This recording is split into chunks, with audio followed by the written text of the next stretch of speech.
Hello there, we are behind the 2021 Hyundai Sonata N-Line. So Hyundai has decided to play with sports trim and add one to the Hyundai Sonata. I think it's a really nice addition because I'm a big fan of the Sonata exterior design and interior, and especially the price and what you get for the money. It's a car that offers pretty much all the gadgets that you get in much more premium vehicles for a very reasonable price.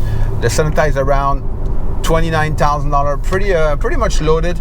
So add to this a couple of thousand to get the N-Line here. You add $34,000 and you get a car with ton of gadgets and radar cruise control and all the other fun stuff. And you have 290 horsepower on this car.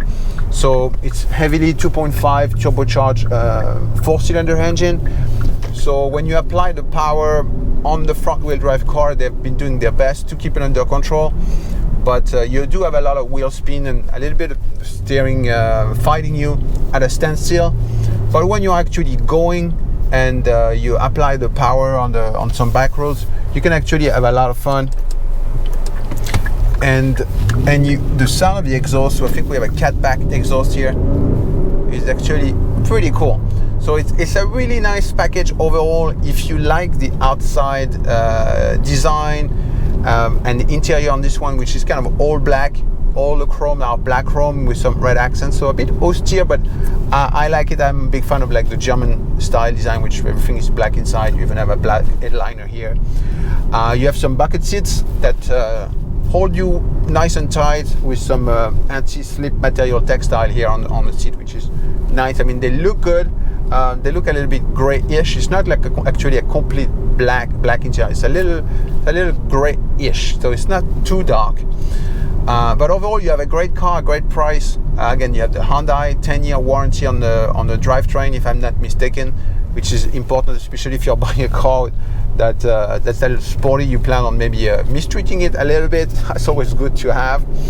And driving it a couple of days, I think I enjoy all the features that the Sonata had before, which mean a great cruiser, great commuter car, plenty of visibility, everything is very easy to use.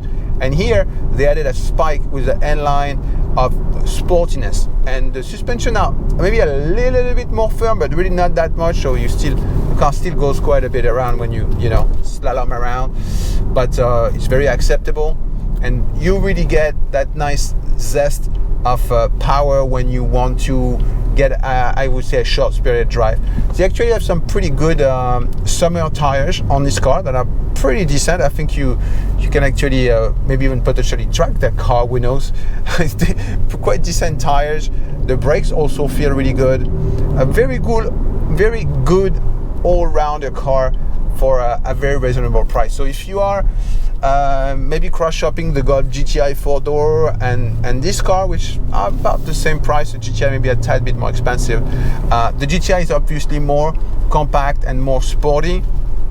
I've not really tried the Honda Accord or the Toyota Camry in that sports version. I guess they are more similar to this.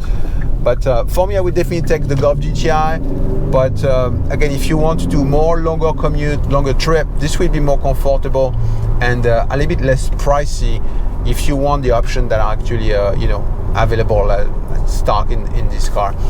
So I'm happy to surprise. I've driven the Sonata before many times in the base version, the hybrid version, and now this N-Line trim, and I think it's just how I was expecting it. They did not screw it up by making it too firm, and it really makes sense to have a Sonata with that kind of power and the type of setting they decided to go for. So pretty happy about the car overall, and having a car that looks just like a base Sonata on the outside, but where you can have 290 horsepower. I think it's very, very interesting proposition for a lot of people. So make sure to check it out if you're in the market. And that's it. Test driving back to back with some others, of course. But if you were buying this even without a test drive, blindfolded, I think you can't really make mistake with those like value sedan, and this one especially with the more horsepower. I think that's it for me. Thank you for watching. Don't forget to subscribe, hit the like button, and I'll see you next week for another test drive. Bye bye.